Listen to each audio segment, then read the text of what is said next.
भारत में ही क्यों गिरा? और कहीं भी गिर सकता था, महाकुंभ तो और कहीं भी हो सकता था। वो जिस धरती पे गिरता ना वहीं भारत बसता। अभी नागा साधु के मतलब जिस मूल कारण के लिए उनको बनाया गया था व सृष्टि किया गया था, अभी लग रहा है कि वो लोग रहना चाहिए हमारे साथ। हम हथियार खरीद रहे हैं, बना रहे हैं, लड़ना सीख रहे हैं, सिखा रहे हैं, पर उसके बावजूद भी आपको वेपन्स चाहिए। यही है नागा साधु। ताजमहल का इतिहास तो अभी है, मतलब उसके मिट्टी के नीचे और भी बहुत सारी इतिहास दबी हुई है। तो अगर मैं 4 जगह प्रमाणित कर चुका हूँ तो मैं इस बात को सिरे से खारिज नहीं कर सकता कि उसमें भी तथ्यता या सत्यता हो सकती है। जब हम हिंदू हैं, खुद अपने बच्चों को होली और दिवाली ये सब सेलिब्रेट करने के लिए रोक रहे हैं। तुम सब लोगों के पास एक एक किताब है, मेरे पास पूरी लाइब्रेरी है, पूरे जीवन पढ़ सकता हूँ।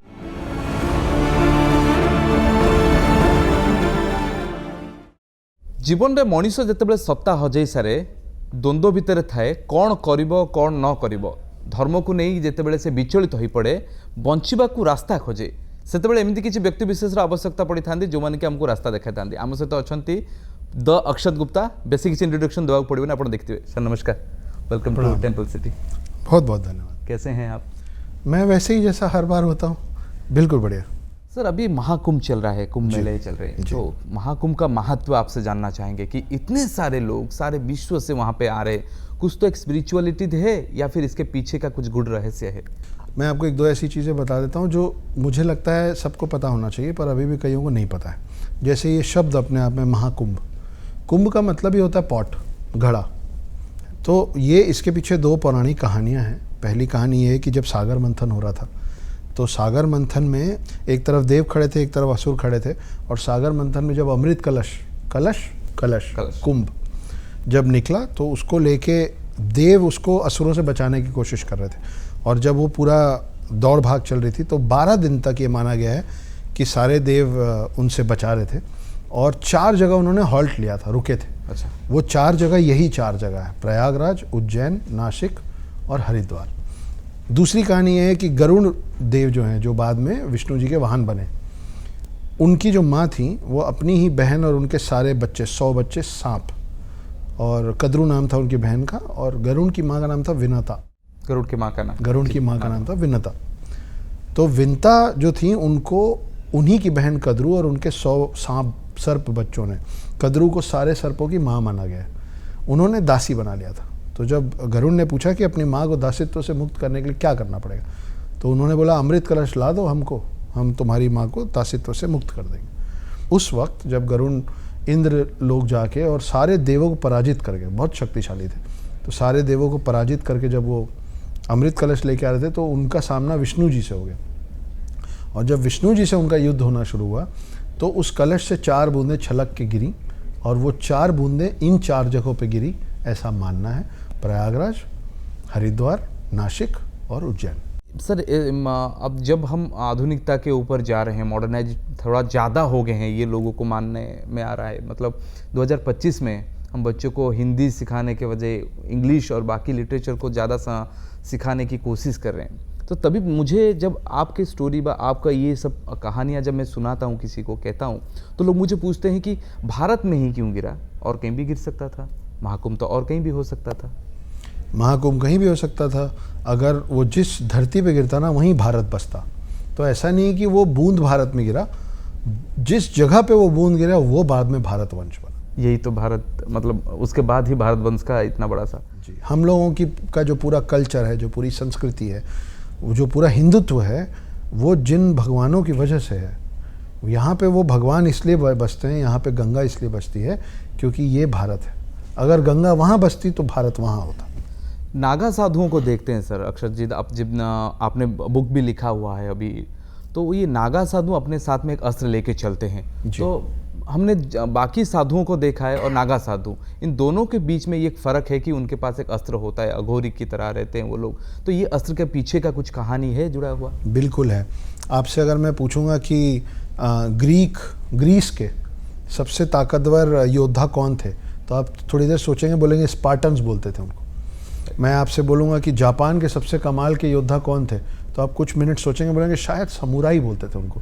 उसके बाद मैं आपको पूछूंगा कि हिंदुओं के, हिंदुस्तान के, भारत के सबसे अच्छे योद्धा कौन है, तो आप सोचते रह जाएंगे, आपको समझ ही नहीं आएगा। वो है नागा साधु। जैसे ग्रीस में और ग्रीक स्क्रिप्चर्स में स्पार्टन्स की बात की गई है, जापानीज में समुराई की बात की गई है, वो है नागा साधु, आपके धर्म के रक्षक हैं। रक्षा बिना अस्त्र और शस्त्र के नहीं हो सकता। आपके देश में डिफेंस मिनिस्ट्री है, लेकिन हम हथियार खरीद रहे हैं, बना रहे हैं, लड़ना सीख रहे हैं, सिखा रहे हैं, डिफेंस मिनिस्ट्री, पर उसके बावजूद भी आपको वेपन्स चाहिए।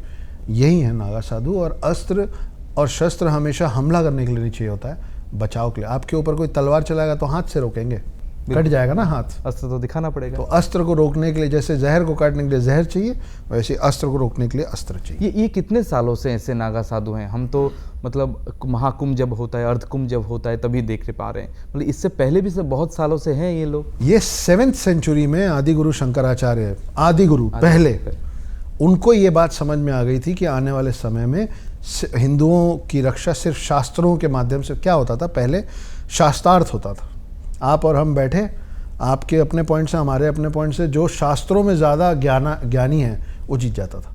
अच्छा, प्रतियोगिता होती थी, जो शास्त्रार्थ में जो ज़्यादा निपुण होता था वो जीत जाता था।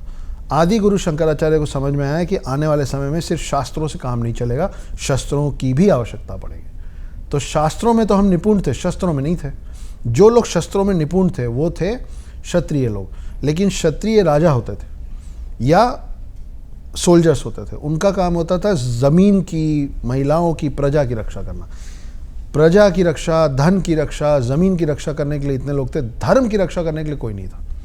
तब आदि गुरु शंकराचार्य ने नागा साधुओं का सृजन किया 7th सेंचुरी में, क्योंकि उनको मालूम था कि आने वाले समय में शास्त्रों के साथ साथ शस्त्रों की भी ज़रूरत पड़ेगी। अभी वो वक्त आ गया है, आपको लग रहा है कि अभी नागा साधु के मतलब जिस मूल कारण के लिए उनको बनाया गया था, सृष्टि किया गया था, अभी लग रहा है कि वो लोग रहना चाहिए हमारे साथ? नहीं, समय तो बहुत पहले आ गया था दोस्त, हम पीछे चल रहे हैं। समझ में हमको अब आ रहा है, समय तो आज से 300-400 साल पहले आ गया था। हमारे मंदिरें लूटा गया, हमारे अस्तित्व के ऊपर तलवार चलाई गई, और जो जो हुआ है द रेस्ट ऑफ हिस्ट्री। तो 1757 में गोकुल नाम की जो जगह है, कृष्ण की नगरी, वहाँ पे अहमद शाह अब्दाली नाम का एक लुटेरा आया था अपनी आर्मी के साथ, और वहाँ नागा साधु लोग एक सम्मेलन कर रहे थे।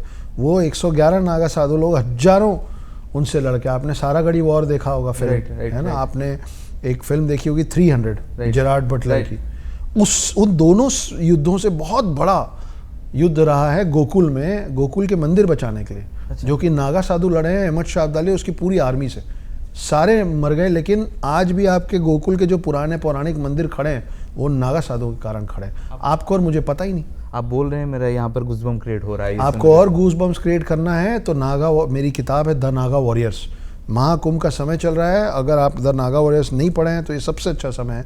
2 पार्ट में किताब है, दोनों पार्ट रिलीज़ हो चुका है। मंगाइए, ढूंढिए, ऑर्डर कीजिए, पढ़िए, और खुद नहीं पढ़ रहे हैं तो अपने आने वाली जनरेशन, अपने बच्चों को, अपने भतीजे भांजों को ज़रूर पढ़ाइए। ये वाला इतिहास कहाँ गायब हो गया? हमें तो पता है कि अकबर आए थे, औरंगजेब थे, शाहजहां ने ताजमहल बनाया, ये सारी इतिहास हमारे पास कहाँ? ये तो 200-300 साल, आप तो 700 BC की बात कर रहे हैं। तो ये जो रिसेंट वाला हिस्ट्री किसने बनाया?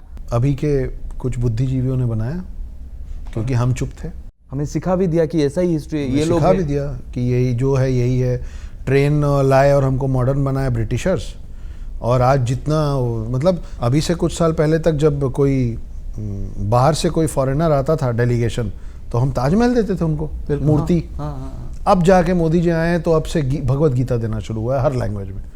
तो ये भगवत गीता से ताजमहल कब हुआ वो नहीं पता, ये पता है कि ताजमहल से वापस भगवत गीता कब हो रहा है। ये सुनने में आ रहा है कि ताजमहल का इतिहास तो अभी है, मतलब उसके मिट्टी के नीचे और भी बहुत सारी इतिहास दबी हुई है। जी, ये सच में कुछ है? एक ओक्स थ्योरी है, किताब है ओक की लिखी हुई, उसमें उन्होंने अपने तरीके से बहुत सारे ऐसे लॉजिकल रीजंस देने की कोशिश की है कि कैसे ये ताजमहल ना होते हुए तेजो महल था। आपको लग रहा है कि ऐसा कुछ है उसमें अंदर? देखिए, अगर बाबरी मस्जिद के नीचे अयोध्या निकली है, ज्ञान वापी के नीचे मंदिर निकला है, ये अभी जो और भी मंदिर जितने भी निकल रहे हैं, अजमेर शरीफ के नीचे भी मंदिर है। नहीं, अभी उसका अभी प्रमाणित नहीं हुआ है, लेकिन जो प्रमाणित हो गया मैं उसकी बात कर रहा हूँ। तो अगर मैं 4 जगह प्रमाणित कर चुका हूँ तो मैं इस बात को सिरे से खारिज नहीं कर सकता कि उसमें भी तथ्यता या सत्यता हो सकती है, पर मैं कह रहा हूँ हो सकती है। अब जब खुलेगा तो समझ में आएगा। आपके बुक है द हिडन हिंदू जी। मैं सच में बोल रहा हूँ कि तीनों बुक के लिए मैंने मंगवाया और पढ़ा, जब मैं 2 बुक में अटक गया। इसीलिए अटक गया कि मैं रिकेप कर रहा था कि ये क्या हो रहा था हमारे साथ और क्या क्या सब हो गया है, हम आगे कैसे बढ़ेंगे। और आपने जो जो छोटी छोटी बातें कहा है कि पेड़ में हम किस तरीके के वो जो टहनी में क्यों बांधते हैं, लड़कियां जो साइकिल होता है मंथली साइकिल, ये सब रिलेटेड किया है आपने। तो लग रहा है कि हम कहीं बिछड़ गए हैं, दूसरे रास्ते पर भी भटक गए हैं। इस पे कोई दो राय है नहीं कि हम बाकी कोई रिलीजन और कोई कल्चर इतना कमज़ोर नहीं है अपने भगवानों को जानने में, अपने ग्रंथों को जानने में, जितने कमज़ोर आप और मैं हैं। बिल्कुल। हमको सबसे कम पता है अपने कल्चर के बारे में, अपने ग्रंथों के बारे में। इसीलिए जब भी कोई बहस होती है तो हम चुप हो जाते हैं। कोई भी कह देता है कि अरे तुम लोग तो, कोई वेद पढ़ रहा है, कोई पुराण पढ़ रहा है, कोई गीता पढ़ रहा है, कोई रामायण पढ़ रहा है, कोई महाभारत पढ़ रहा है, सब अलग अलग पढ़ रहे हो, पता नहीं कहाँ जा रहे हो तुम लोग, और हम चुप हो जाते हैं। अगली बार अगर आपको कोई ऐसी नाजायज़ बात कहे तो उसको कहिएगा कि तुम सब लोगों के पास एक एक किताब है, मेरे पास पूरी लाइब्रेरी है, पूरे जीवन पढ़ सकता हूँ मैं। अक्षत जी, हमें ये तो आपने कहा कि दूसरे धर्मों के लोग, हमारे खुद के धर्म के लोग बोल रहे हैं कि ये यार ये इसमें क्यों वक्त फिजूली कर रहा है, गीता पढ़ के क्या हो जाएगा, कुछ पढ़ ले, पढ़ाई लिखाई कर ले। हाँ, तो महाभारत में ना एक बर्बरीक करके कैरेक्टर था। तो कृष्ण उनके पास गए और पूछे कि आप किसकी तरफ से लड़ेंगे, कौरवों की तरफ से कि पांडवों की तरफ से। तो वो बोला कि जो कमज़ोर होगा उसकी तरफ चला जाऊँगा, पहले इधर से लड़ूंगा, जिसके साइड से लड़ूंगा वो जीतने लग जाएगा, जो कमज़ोर होगा फिर इधर आ जाऊँगा, फिर जब इसके साइड से लड़ूंगा वो कमज़ोर होगा उधर चला जाऊँगा। तो कृष्ण जी ने उसका गला काट के टांग दिया था। बोले तुम कुछ मत करो, मुक्त दर्शक बन के, स्पेक्टेटर बन के, ऑडियंस बन के चुपचाप महाभारत देखो। जब ये करके कृष्ण वापस गए तो पांडवों ने उनसे पूछा कि ये क्या किया आपने, इतना पावरफुल वॉरियर था, हमारे साइड से लड़ता तो मदद होता। तब कृष्ण जी ने कहा था कि बर्बरीक जैसे लोग इस समाज के लिए सबसे ज़्यादा खतरनाक है। उस बर्बरीक जैसे लोगों को ही आज के समय में शास्त्रों में सेक्युलर कहा गया है। तो सेक्युलरिज्म बिन पेंदी के लोटे, कभी इधर कभी उधर, वो नहीं चलेगा। थैली के व्यंजन होते हैं, बिल्कुल नहीं चलेगा। पहली बार मैंने देखा है कि मैं बीच में रोक रहा हूँ। मैं ये नहीं कह रहा हूँ कि सब हिंदुत्व के साइड हो जाओ, मैं सिर्फ ये कह रहा हूँ तुमको गलत साइड चुनना है तो भी चलेगा, लेकिन चूज अ साइड। बीच में ऐसे टंगे मत रहो, तुम गलत साइड जाओ चाहे सही साइड आओ, लेकिन एक साइड चुनो। मुझे आप करेक्ट कीजिए, मैं जो भी बोलना चाह रहा हूँ मेरे मन में है कि हिंदू एक बड़ा सा एक ब्रॉड माइंड सेटअप है, एक रिलीजन के अंदर नहीं है। सनातन का मतलब एक विशाल पृथ्वी भी हो सकता है उसके अंदर। तो हम छोटी छोटी चीज़ों में अटक जा रहे हैं, इसीलिए बाकी धर्म लोग हमारे पास आ रहे हैं, हमारे पास हमें कैप्चर कर रहे हैं। पूरा पृथ्वी हिंदुत्व या सनातन हो नहीं सकता है, पूरा पृथ्वी हिंदुत्व और सनातन रह चुका है। क्यों कह रहा हूँ ऐसा? देखिए, आपको ये समझना पड़ेगा कि जब वेद और पुराण लिखे गए थे ना, तब इस्लाम, क्रिश्चियनिटी, सिखिज़्म, बुद्धिज़्म, जैनिज़्म ये सब कुछ नहीं था। तो उस समय था क्या? ये जो ग्रंथ लिखे गए हैं वो हिंदुओं के लिए नहीं लिखे गए थे, वो संपूर्ण मानव प्रजाति के लिए लिखे गए थे। वो मानव के भले के लिखे गए थे कि 5 बजे के बाद खाना मत खाओ। आज आपका और मेरे डॉक्टर क्या बोलता है, हम दोनों का वजन क्यों बढ़ रहा है? इसीलिए बढ़ रहा है क्योंकि हम रात को 11 बजे भी खाना ठूस लेते हैं। मैं खुद करता हूँ ऐसा, क्योंकि सफ़र में रहता हूँ। तो अगर हमारे ग्रंथों में लिखा है कि 5 बजे के बाद सारे वनस्पति सो जाते हैं, उसके बाद उनको डिस्टर्ब नहीं करना चाहिए, और सूर्यास्त के बाद भोजन नहीं करना चाहिए, तो वो हिंदुओं के लिए थोड़ी ना लिखा हुआ है, वो संपूर्ण मानव प्रजाति के लिए लिखा हुआ है। वो तो क्योंकि अब बाकी रिलीजन हो गए और उनको कुछ तो अलग बोलना है, तो ये देखिए, बाइबल लिखा गया था क्रिश्चियंस के लिए, कुरान लिखा हुआ था इस्लाम के लिए, लेकिन हमारे जो वेद पुराण है ना, वो संपूर्ण मानव जाति के लिए लिखे गए थे। उसको हम तक कन्फाइन कर दिया गया। आप कोई भी हैं, कहीं भी हैं, आपके अंदर हिंदुत्व का एक ना एक बूंद है। अक्षत जी, मुझे लग रहा है कि जब हम हिंदू हैं, खुद अपने बच्चों को होली और दिवाली ये सब सेलिब्रेट करने के लिए रोक रहे हैं। कभी कभी हमारे अंदर वो सेकुलरिज्म आ जा रहा है कि क्यों पानी वेस्ट करे, पटाखे मत जलाए। मगर जब क्रिसमस आ रहा है, बच्चों को एक एक्समास ट्री दे रहे हैं, हैप्पी क्रिसमस बोल रहे हैं, और वो फोटो को स्टेटस में डालते हैं, और हमें बहुत ही अच्छा लगता है, गर्व फील होता है। मैं तो आज आपके साथ कैमरे में एक दिन बैठा हूँ, आप तो कैमरे पे रोज़ बैठते हैं। इस बात को, चाहे किसी भी चीज़ पे आप बात कर रहे हो, आपका टॉपिक है, आपके सामने स्पीकर या गेस्ट कोई भी हो, इस पॉइंट को बार बार उठाइए। जो बार बार सुना जाएगा उसको फॉलो किया जाएगा। तो भाई मेरे को इस बात से प्रॉब्लम नहीं है कि आपके और मेरे बच्चे क्रिसमस मना रहे हैं कि नहीं, मनाओ। लेकिन हमको बचपन में बताया गया था कि दूसरों की जय से पहले खुद को जय करें, हमको मन की शक्ति देना, मन विजयी करें। तो पहले अपने धर्म को, अपने रिलीजन को, अपने सारे रिचुअल्स को, अपने त्योहारों को तो समझ के मना लो। उसके बाद जाना विलायत के उसको जाओ ना, टोमाटिनो फेस्टिवल में मनाओ आप, जिंदगी ना मिलेगी दोबारा, बहुत बढ़िया है, कोई प्रॉब्लम नहीं है, मेरा भी मन है। लेकिन उसके पहले मैं समझूंगा कि मैं धनतेरस क्यों मनाता हूँ, मैं धनतेरस मनाता हूँ धन्वंतरी के नाम से। धन्वंतरी मेरे ग्रंथों में गॉड ऑफ हेल्थ है, उसलिए मैं, तो आप पहले ये सब समझ लो, है ना। उसके बाद भाई दिवाली पहले आती है ना, उसके बाद क्रिसमस आता है। जी जी जी, बिल्कुल दिवाली, हर साल पहले होली आती है, हाँ। उसके बाद दिवाली आती है, उसके बाद क्रिसमस आता है, करेक्ट है ना। तो पहले होली दिवाली सीख लो, उसको मना लो, फिर क्रिसमस भी साथ में मना लेंगे। हिंदू, हिडन हिंदू, ये नाम से ही मतलब पहली बार किसी ने इतना बड़ा, मतलब रिस्क भी कह सकते हैं इसको, पब्लिशर के पास जब गए थे पहली बार तो उन्होंने रिजेक्ट कर दिया था। जी, एक बार नहीं कई बार रिजेक्ट किया था। और एक ने नहीं, कईयों ने रिजेक्ट किया था, कई प्रोड्यूसर्स ने भी रिजेक्ट कर दिया था। उनका बोलना था कि द हिडन हिंदू में हिंदू शब्द हटा लो, सेक्युलर बन जाओ।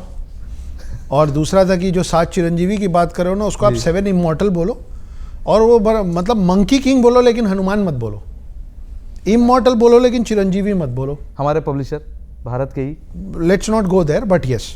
तो समय इसलिए लगा, 6 साल लिखने में लगा, 3 साल छपवाने में लगा। और देर है दुरुस्त है। हाँ, मतलब सबको यही सबसे बड़ी प्रॉब्लम यही थी, प्रोड्यूसर्स को भी और पब्लिशर्स को भी, कि यार ये हिंदू बोलोगे ना तुम तो मुस्लिम नहीं पढ़ेंगे। मैं बोलता हूँ हिंदू पढ़े नहीं पढ़े, मुस्लिम्स को जरूर पढ़ना चाहिए कि क्या है हम लोग और किस तरीके भाई। से ये सब शुरुआत अगर मुझे जानना है कि आप जो तर्क वितर्क मेरे से कर रहे हो, तो मेरे को कुरान पढ़ना पड़ेगा ना, बिल्कुल, तब मैं आपसे बहस आप मेरे को जानना पड़ेगा काफिर का मतलब क्या है। कर्म कैसा होना चाहिए हमारा, कर्म सामने जो खड़ा हो उसके जैसा होना चाहिए, आईने के सामने नहीं, आपके सामने जो खड़ा है। आपके सामने कोई हाथ जोड़ के खड़ा है तो हाथ जोड़ना आपका कर्म और धर्म होना चाहिए। आपके सामने कोई अस्त्र शस्त्र लेके खड़ा है तो आपके हाथ में हथियार होना चाहिए। ये बोलते हैं कि पुनर्जन्म में कर्म का रिफ्लेक्शन हो रहा है, या फिर इसी जन्म में ही मिल जाएगा हमें सब कुछ देखने के लिए, जो मैंने किया है, बुरा भला जो कुछ भी। देखिए ऐसा है कि पहले है ना, वो अगले जन्म में हिसाब किताब होता था, क्योंकि सतयुग के बाद भगवान जी लोग को मालूम था ना कि त्रेता आएगा, द्वापर आएगा, कलयुग आएगा। अब भगवानों को मालूम है कि कलयुग चल रहा है, आपके पास 5G है, उनके पास 15G है। सारा हिसाब किताब तुरंत होना है यही, क्योंकि कलयुग के बाद फिर कुछ बचेगा नहीं ना। तो इस बार आप जो पाप कर रहे हो उसका हिसाब किताब आपके अगले जन्म में, त्रेता युग द्वापर युग में नहीं होगा, आखिरी युग है, अब भी होगा। तो सोच समझ के कदम उठाएं। बचपन से मुझे सिखाया गया कि कहा गया, कुछ लोग कहते हैं कि हिटलर बहुत ही अच्छा है, भारत के लिए तो बहुत अच्छा था। जी, सच में भारत के लिए अच्छा था हिटलर? जी, भारत के लिए सच में हिटलर अच्छा था, मानव जाति के लिए बहुत बुरा था, लेकिन भारत, और वो भारत का भला करने नहीं निकला था, वो जो कर रहा था उसके कारण भारत का भला हो रहा था। हमको जो बचपन से सिखाया गया है कि मोहनदास करमचंद गांधी एक शख्स थे जिनको 4 लोगों ने कमरे में मिलके डिसाइड किया कि वो देश के बाप हो जाएंगे, फादर ऑफ नेशन। जी। तो उन्होंने नॉन वायलेंस से हमको आज़ादी दिलाई, गलत बात है। आपको समझ में ही नहीं आया, मुझे भी बहुत देर से समझ में आया कि जैसे ही हम नॉन वायलेंस को मानने लग जाएंगे तो सबकॉन्शियसली हम अपने सारे देवी देवता को नकार देते हैं, क्योंकि आपके हर देवी देवता के हाथ में अस्त्र शस्त्र है। तो आप क्या बोल रहे हो कि गांधी जी सही है, मतलब सीधे सीधे आप बोल रहे हो कि आपके सारे देवी देवता गलत है, ये है। हाँ। और वो जो बोल रहे थे कि अहिंसा अहिंसा, वो मरते समय आखिरी 2 शब्द क्या बोले थे? हे राम। तो राम क्या सीता जी को हाथ जोड़ के वापस लेके आए थे कि लड़ के वापस लाए थे, है ना? तीर धनुष उठाए थे ना राम, लड़े थे ना आर्मी लेके। तो वो मरते समय उनके भी मुंह से सच ही निकला है, पहली बात। दूसरी बात, हिटलर पे वापस आ जाते हैं। पहली बात तो ये सबसे गलत बात है कि आपने पूरे देश की आज़ादी को एक के सिरे चढ़ा दिया, एक को सहरा पहना दिया कि इसकी वजह से आज़ादी मिल गई। बाकी सो रहे थे, सब मेहनत कर रहे थे, सबका था, आज़ादी सबकी है, उस पर सबका खून बहा है, सबका टाइम गया था। लेकिन अगर फिर भी आपको इतनी ज़्यादा उत्सुकता है किसी एक शख्स को ये देने का कि आज़ादी किसकी वजह से मिली, तो उसका फिर आप हिटलर को दे दिए। इसलिए क्योंकि हिटलर ब्रिटेन पे जो हमला कर रहा था और ब्रिटेन जो कमज़ोर हो रहा था, उसकी वजह से ब्रिटेन को ये मालूम था कि अब हम भारत पे और शासन नहीं कर पाएंगे। राइट। ब्रिटेन आपको छोड़ के इसलिए नहीं गया कि हाय कितने अच्छे लोग हैं, इनको गांधी जी ने सिखाया एक गाल में लपड़ मारो, दूसरा गाल बढ़ा दो। तो आपको क्या लगता है कि ब्रिटेन बोला एक दिन कि हाय कितने अच्छे लोग हैं, हम तो थप्पड़ मार मार के हमारा हाथ दुख गया, चलो हम वापस अपने गाँव चल चुके थे। लगभग वो हार चुके थे, उनको मालूम था आप भारत को कंट्रोल नहीं कर पाएंगे क्योंकि कमज़ोर हो गए थे हिटलर से लड़ लड़ के। तो असल कारण, वैसे मैं इस बात की सहमति में नहीं हूँ कि आप किसी एक शख्स को सहरा पहना दें आज़ादी का, लेकिन अगर पहनाना ही है तो ये भी सही है। फिर आखिरी प्रश्न रहेगा, जगन्नाथ ये किस तरीके से डिफाइन करेंगे? 2-4-8 नाम इस पूरे पृथ्वी में ऐसे हैं जिनको शब्दों में बयान करना और शब्दों में समेट लेना आपके मेरे वश का ही नहीं। आप शिव को, जगन्नाथ को, वैष्णो माँ को, केदारनाथ को, बद्रीनाथ को, पद्मनाभ स्वामी को, इन चीज़ों को आप शब्दों में बयान करके उसको कन्फाइन करेंगे, वो जिस दिन फटेगा तो आप गायब हो जाएंगे। मैं ऐसी कोई कोशिश नहीं करूँगा कि मैं इतने ऐसी चीज़ों को मैं अपने शब्दों में समेटने का दुष्प्रयास नहीं कर सकता। आपको लोग सुनते हैं, आपको लोग मानते हैं, आपको लोग अपने स्टेटस में इसीलिए लगाते हैं कि आप कुछ अच्छा कह रहे हैं और उन्हें पसंद भी आ रहा है और उनके लाइफ में वो रिफ्लेक्ट भी कर रहा है। मुझसे लोग प्यार भी बहुत प्यार बहुत सारे कर रहे हैं और हमने तो देखा रास्ते भर में आपको रोक के सेल्फी ले रहे थे। आपको लोग ऐसे ही प्यार करते रहें। हम चाहते हैं कि आप फिर से दोबारा उड़ीसा आए और हमें सौभाग्य मिले आपसे मिलने का और फिर से और एक इंटरव्यू लें और अच्छी अच्छी बातें सब सीख के जाएँ। हम भी चाहते हैं कि आप हमको यूं ही फिर से बुलाते रहें, आप और हम फिर से बैठें नए टॉपिक्स पे और सारी बातें। जय जगन्नाथ। जय जगन्नाथ।